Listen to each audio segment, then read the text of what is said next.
खोकनाका बासिन्दाहरूले काठमाडौँ मधेस द्रुतमार्ग निर्माणमा आकर्षक मुआब्जा र आफ्नो अमूल्य सम्पदाको संरक्षणको माग गर्दै लामो समयदेखि अवरोध गरिरहेका छन्।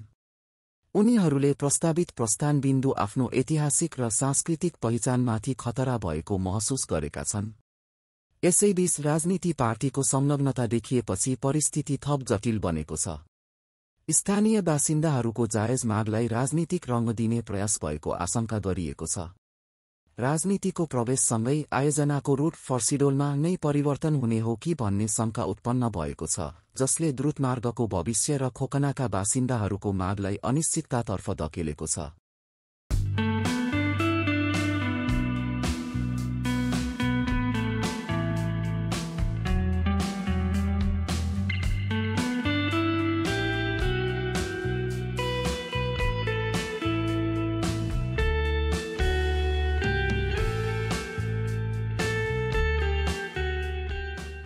खोकनावासीको वास्तविक पीडा र सरोकारमा राजनीति मिसिदा यहाँका केही अगुवा अब फास्ट ट्र्याकको पक्षमा उभिन थालेका छन्, तर अब त्यो साथ धेरै ढिलो भइसकेको अनुभूति हुँदैछ।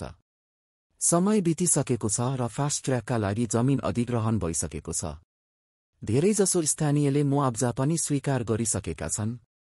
यतिसम्म आइपुग्दा खोकनावासीहरूको निरन्तर आवाज र असन्तुष्टिलाई सरकारले सुन्ने जति प्रयास गरे पनि त्यो पर्याप्त नपरेको र अब सम्बोधन गर्न कठिन भएको निष्कर्षमा सरकार पुगेको देखिन्छ। यो केवल एक विकास परियोजनाको कथा होइन, यो पहिचान, भरोसा र सुनेको जस्तो देखिए पनि नसुनेको पीडाको कथा हो।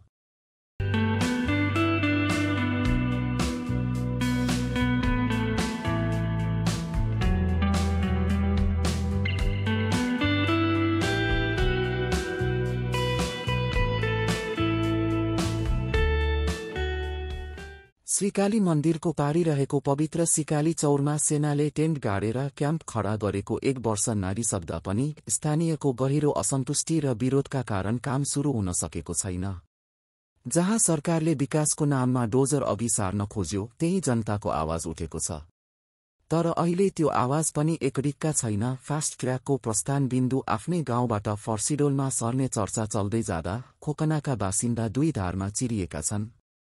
कसैले भविष्यको सम्भावनालाई अँगाल्न खोजिरहेका छन्, त कसैका लागि यो आफ्नो माटो, संस्कार र अस्तित्व गुमाउने पीडादायी यथार्थ बनेको छ।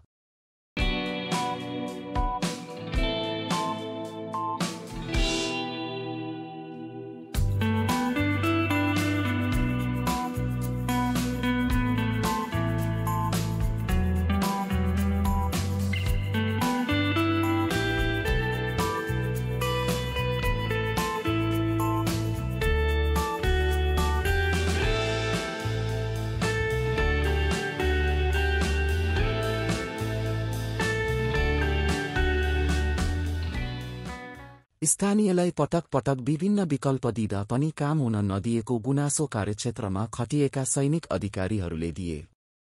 खोकनावासीको सरोकार बमोजिम प्राचीन श्रीनाथ मन्दिर जोगाउने गरी मन्दिरलाई दाहिने पारेर टनेल बनाएर फास्ट ट्र्याक सुरु गर्ने विकल्प पनि सेनाले दिएको थियो।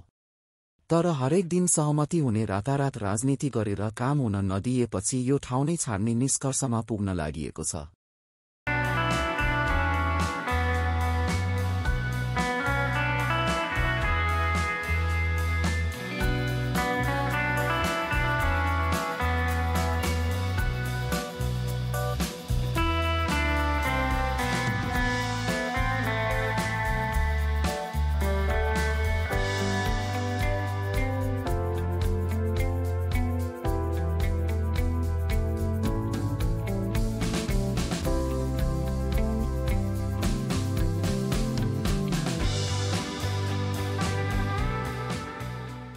प्रस्थान बिन्दुका बारेमा 3 विकल्पमा छलफल भइरहेको छ। एसियाली विकास बैंक एडीबीले प्रस्ताव गरेको व्यवस्था अनुसार लैजाँदा श्रीनाथ मन्दिर क्षेत्रको 13 रोपनी जग्गा मासिने र स्थानीयको विरोध भएकाले दोस्रो विकल्प खोजिएको थियो। दोस्रो विकल्प भनेको खोकनालाई नै फास्ट ट्र्याकको प्रस्थान बिन्दु कायम राख्ने र श्रीनाथ मन्दिर क्षेत्रलाई क्षति नपुग्ने र अर्को प्राचीन पुरातात्विक सम्पदा कोदेश पनि जोगिने गरी टनेल खनेर सिधै लैजाने। तर यसमा पनि राजनीति हुन थालेपछि तेस्रो विकल्पमा छलफल सुरु भएको थियो।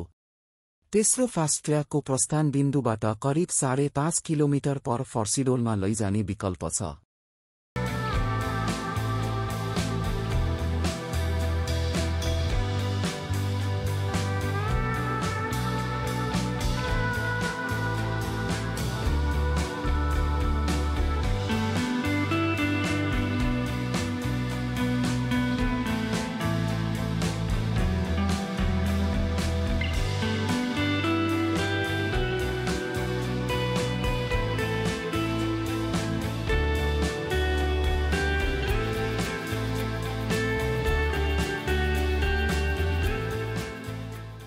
सेनाले चाँडो निर्णय चाहियो भनेर ताकेता गरिरहेका बेला खोकनामा राजनीति घुसेको भन्दै बुम्मती नजिकै रमणीय फर्सिडोललाई फास्ट ट्र्याकको प्रस्थान बिन्दु बनाउने सहमति जनप्रतिनिधिले गरेका छन्।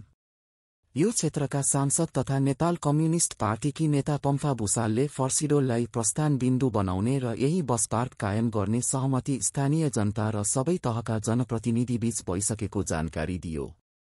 सोही अनुसार नेपाली सेनासँग बसेर माइन्युट समेत गरिएको थियो।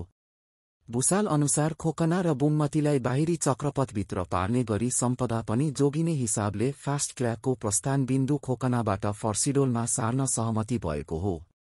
उनले अब खोकनामा फास्ट ट्र्याकको प्रस्थान बिन्दु नहुने भन्दै यस्तो विवादमा नपर्न फर्सिडोलमा पुगेका रक्षामन्त्री र सैनिक अधिकारीहरूलाई अनुरोध गरियो।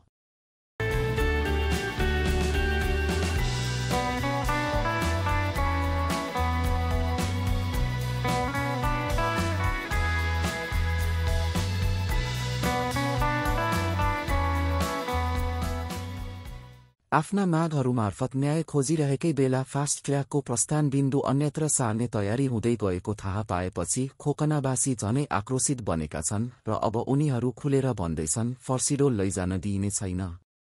तर स्थानीय जनप्रतिनिधिहरूले यो आन्दोलनलाई एक्स्ट्रा पोलिटिक्स भन्दै बेवास्ता गर्न थालेका छन्। यति मात्र होइन, उच्च अधिकारीहरूले पनि सबै प्रक्रिया पूरा भइसकेको दाबी गर्दै अब फास्ट ट्र्याकको काम फर्सिडोलबाटै अगाडि बढ्ने स्पष्ट सङ्केत दिएका थिए। यद्यपि इन्जिनियरिङ अध्ययन गरेर उपयुक्त प्रस्ताव आएपछि मात्र यसबारे निर्णय लिइनेछ।